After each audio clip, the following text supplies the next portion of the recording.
morning guys, kasabong sa business na lalo na sa inyo ating mga followers, ating mga viewers, ating subscribers dito sa ating channel YouTube Kalya Kasabong TV. Sa umaga na ito ngayon, nandito naman ako sa isa kaparte ng aking manukan.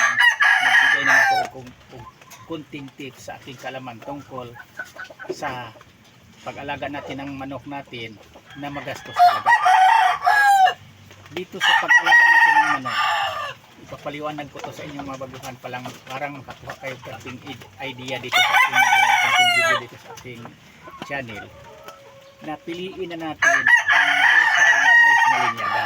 Yan ang pinaka-importante talaga, dahil alam nyo ba, itong pang-maintenance na pagkain sa manok, tulad yung sa ating ginagamit, ito siya inerton. Pag bumili ka nito ng kilo-kilo per kilo, 45 ang kilo, 44 sa malapit na 40 supply dito sa amin. Magastos talaga pira ang ibinigay nating pagkain araw-araw. Bawat takal, bawat isa sa kanila pira ito na kinain araw-araw. Nagbibigay tayo ng isang takal sa umaga, nagbigay din tayo pagkahapon naman isang takal uli, tapos maglagay tayo ng inuming tubig, tapos may halong vitamins. Lahat binibili. Ginagastusan natin ang ating mga manok, patis pampaligo, shampoo, purga. Kung magkasakit-sakit, bumili tayo ng mga antibiotic. Mahal na rin ang mga gamot sa manok ngayon, antibiotic. Kaya piliin na din natin ang mamanokin natin na gagastusan man lang natin, piliin na natin ang linyada. Kahit hindi sa kagwapuhan, basta maganda ang performance sa isa kamanok, ang isa kalinyada na winning line, na lamang sila sa panalo kasi talo pagdating sa laro sa laban ng manok. Kasi kung magmamanok tayo, gastos na gastos tayo, tapos hindi mga winning line, doon tayo nalulugi.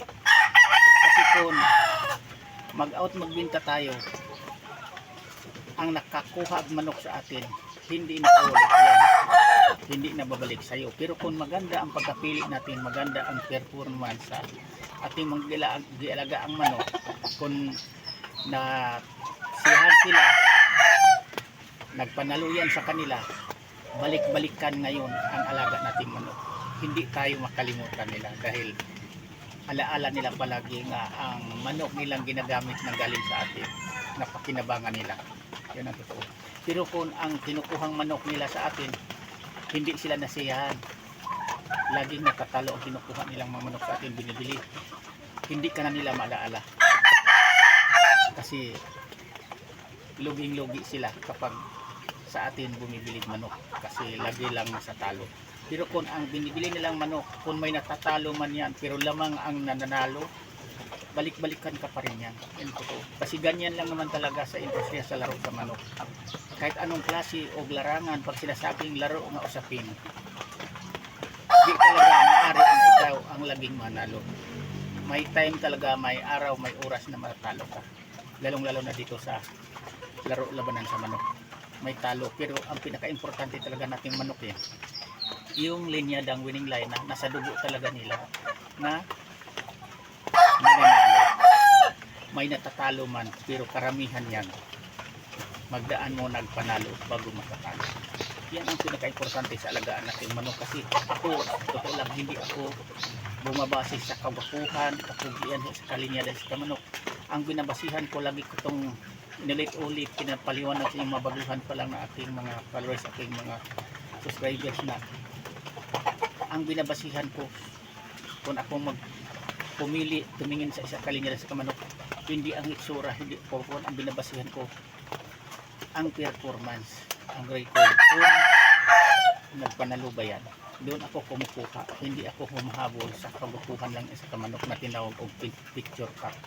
Kasi ang pagbibreed ko, ang pag-alaga ko ng manok, hindi lang naman kay ginagamit ko lang para kumikita ako, magbinta.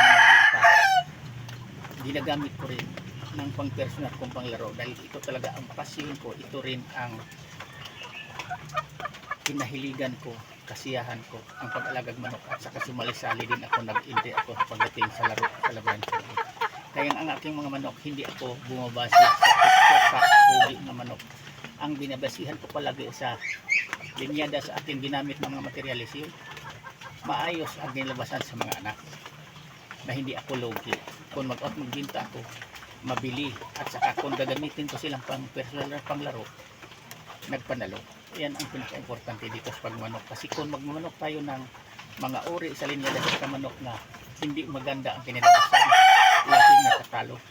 Luging-lugi tayo dahil sa kamahal ang binibili nating pagkain, patuka sa kanila.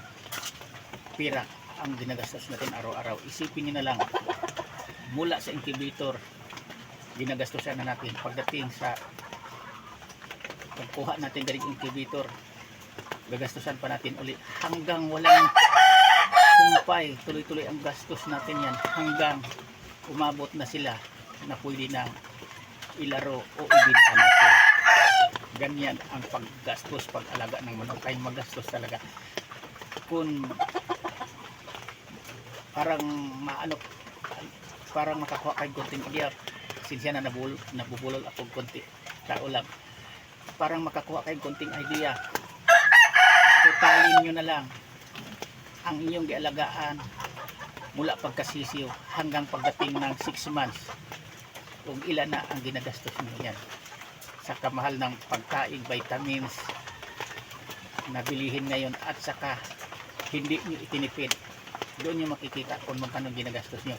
Kapag itinipid nyo man yan, makikita din nyo ang resulta sa pangatawan. Mabagal, masiglakihan din.